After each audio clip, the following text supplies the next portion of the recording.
Hello, my name is Marvin Boateng, your host for the segment for Our Ventura TV. Today we'll be discussing the City of Ventura's 5-year economic development strategic plan with two senior planners, Mr. Joey Briglio and Mrs. Lilly Rudolph. Welcome to the show. Thanks for having us. So, Thanks a lot, Marvin. First question, just right off the bat. So as senior plans for the City of Ventura, what does that title encompass? It's a good question. We actually get that quite often because people are like, what do you do? What is senior planner? Right. And the title itself doesn't really say much about what we do. It's very general. It's a community development title, but what we do, and what's maybe the easiest way of describing it is that we're city ombudsman. Right. So what that means is that we help businesses start business and we help them stay in business. Right. And we do that through a variety of programs, through a variety of educational seminars and presentations, and then also walking them through the regulatory process, Right. and using our vast network, which includes EDC-VC, Yeah. which you're a part of, Yeah. as well as our other partners. Yeah. You know, it's fascinating just as a loan officer with the EDC-VC and working with a lot of small businesses in Ventura. You know, usually when I talk to these small businesses, they often say, you know, that they found out about the business assistant program, your loan program, through you guys. You know, they'll mention your name, Joey, or they'll mention your name, Lily. So I know you guys are also on the ground a lot as well, I believe, right? Definitely. Yeah. So let's just get right into it. So we're here to talk economic development strategies. And this is the economic development strategic plan that was actually adopted by the City of Ventura in March of 2013. So the first question is that I was reading the introduction and I noticed that there was a focus on developing new and innovative strategies to tackling the city's pressing issues. What are these strategies, Lily? Well, we have 6 focus areas that we've identified really based on a couple of factors. One are issues that the city can actually make an impact on by strategically implementing some regulations or policies. The other are issues that we see as assets that we can improve that will improve our economy overall. So the 6 focus areas are responsive and effective government, Yes. retail, tourism, quality of life, healthcare and biomedical, manufacturing, regional agriculture and local food, and entrepreneurship and small business gardening. Yeah. So those are all areas where we feel like we have a lot of assets and also where we see improvement. Yeah. You know, and one of the things that I noticed in the acknowledgement side, and I know you were one of the lead staff, is that, you know, I saw nonprofit leaders, I saw private sector leaders, and I saw, you know, public sector leaders, you know, like yourselves and so forth. My question is that, so what does this look like in action? You know, how do you get these people together, and what do you hope to achieve there? I think that's the really exciting thing about this economic development strategy is that we spent about 1.5 years reaching out to business leaders and industry experts and economic development professionals, where we sat down and asked them exactly what we could do to make a difference. And we met with dozens and dozens of community members, and we talked about what we're all responsible for accomplishing in the next 5 years as we just check off our action item list of the ED strategy. So it's actually been a pretty cool process in getting to understand how the economy works on a larger level, not just at a local government level. Yeah, I'm sure that's a lot of fun as well. I know one of the collaborative processes working with the private sector and, you know, working with a lot of small businesses, generally they're looking for that responsive and effective government. So Joey, what key aspects are the cities focusing on in regards to this particular topic? I'll speak more to what community development is doing and economic development is doing. So we've really seen the need to step up our customer service game, so to speak. We want to be a city known to be business friendly. Yeah. And it's kind of cliche to say, being customer service focused. I mean, everyone says that you have to be. You have to be.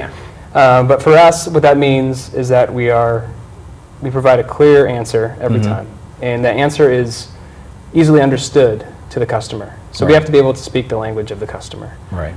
We also have to be able to our answers have to be consistent throughout departments and divisions, so you're not getting people shopping for answers, going in between departments and things like that, and getting different answers. What you want is us to be consistent. So we're working on that consistency. And then lastly, we're working on building up our, not necessarily how we do something, but not what we do, I should say, but how we do something. Sure. So people would say customer service is like doing something nice with a smile. Right. That's not necessarily what I'm talking about. It is that, but it's also a little bit more. It's being able to work with a customer, work with a business owner, work with a resident, and say, I see your issue, and let me work with you to solve it. Right. So work with someone, work with them, and not just provide information and that's it, but to actually work through a process with them. Sure. So internally, how has the implementation process been like? Because I know integrating a new process could be difficult at times. How is that going? It's been going great in our department. Really? So community development, I have nothing but good things to say. And I'm sure my boss might be watching, but it's been good. Of course. But we've done a lot from the staff level, really worked together on how we can break down divisional walls. Right. So when I'm talking to an inspector or I'm talking to planning, we have our lines of communication have never been better. So when I'm working with a business and that business needs actually to go through the regulatory process with planning, I can set it up and work really closely with that business through the planning process. And there's just a much stronger team dynamic than there ever has been. Right. So it's been able to open up the lines of communication within, which has helped us communicate more effectively with businesses on the outside. Yeah, that makes a lot of sense there. Lily, I have a question in regards to manufacturing, because there's a section devoted to manufacturing. I know manufacturing is a very important sector to the City of Ventura. I believe there's over 160 manufacturers here. What are the action plans in place to support our manufacturers in Ventura? I think the most important thing that the city could do is really focusing on the responsive and effective government portion. We conduct business visitations to businesses throughout the City of Ventura, and when we talk to manufacturers, what we usually hear is the permit process was slow or confusing or expensive, and that's what holds up the process. That's what prevents them from starting on time or building their revenue, expanding. So what we're really focusing on is permit streamlining, looking at zoning regulations and what we can do to help encourage manufacturing in the city. We also work really closely with our partners like the EDC-VC, which does a really good job in promoting manufacturing, the Workforce Investment Board, and they're doing a lot of workforce development in manufacturing. We attend manufacturing roundtable meetings. So we really try to coordinate with regional partners and making sure that we all strongly support manufacturing in the city. Yeah, very interesting. I know some other resources that you guys are also deploying is capital as well. Working as a loan officer and administering the City of Ventura's loan fund, I see these businesses firsthand, and it's really appreciated. They love the business assistance program, and without it, it's difficult to obtain capital.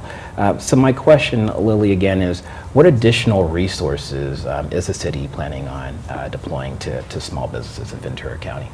We're planning on improving our website to make it more easy to understand by everyone. We're also putting together business handbooks.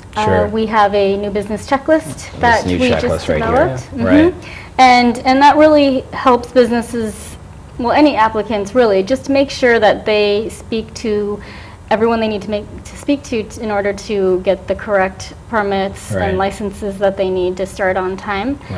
We just want to make sure that everyone knows what they're getting into before they start up front, so that they can determine costs and not be surprised at the end of the process. And so this checklist just walks them through the application process and what they need to do, Sets up expectations. Well, again, a lot of times what we run into is businesses get so far along in the creation of their business and they go, oh my gosh, I didn't realize I needed to do an ADA bathroom. And we don't want to get there. We want to set it up from the beginning. It's very nice. You know, one thing that's interesting, I don't know a whole lot about this, Joey. I know that the City of Ventura has a business incubator program. When did it start, and how many businesses have actually gone through the program? Sure. It's actually called Ventura Ventures Technology Center. Ventura, okay. It's located right behind City Hall in the 5-story building behind. And we opened our doors in 2009. Okay. We actually did a soft opening in 2008, but officially we opened our doors in the beginning of January 2009. To date, we've assisted nearly 50 companies. Wow. Yeah, it's actually a short amount of time. And we only have 10,000 square feet to work with, so I see. it's actually a pretty high number. And then also, we've helped create around 120 jobs. Wow. So, and that's growing. We have companies that are doing pretty well in there and looking to go from, they come in as a one-person company, Right. and we have some companies that are now 10-person, even up to 60 people. Right. Yeah. So is there a certain sector that you guys prefer, or how does one become a part of this business incubator program? Good question. So we're focusing right now on technology companies. Right. So specifically fast venture technology companies, so those that are doing mobile development, web-based application development, e-commerce, things that are web-based essentially. Yeah. That's our focus right now. That doesn't mean it can't change, Sure. and that doesn't mean it won't change. It's quite possible that it will change in the future, and we'll focus on more of entrepreneurs in general, not just entrepreneurs in technology. Yeah. I noticed that one of the action plans here is also to develop student entrepreneurs. How so? Yeah, luckily the city has a great organization called Aspire, and it's run by a gentleman by the name of Sean Bardwaj, who actually is a Foothill Technology alum, so right across the street from here. And so he's locally grown, and he's helped create a curriculum, a 5-week curriculum that goes through middle school, high school, and even college students. Wow. Takes them through ideation, marketing, market validation, business planning, and then it culminates with this business pitch competition, which is actually next week. And it puts different schools and different student teams together and puts them against each other to pitch their business ideas, and they're judged for cash prizes. So sounds like a lot of fun. Yeah. So just in hindsight, how do you manage this? I mean, you have a comprehensive plan here. How do you manage all these various sections and sectors and so forth? How does this all work out at the end? Very carefully. Very carefully. We need a lot of help. I'm sure, and I'm sure it's all a collaborative process with the various sectors as well. Well, you know, our time is actually up, so this concludes our show. Thank you very much for tuning in to another segment of Our Ventura TV. My name is Marvin Boateng. Thank you.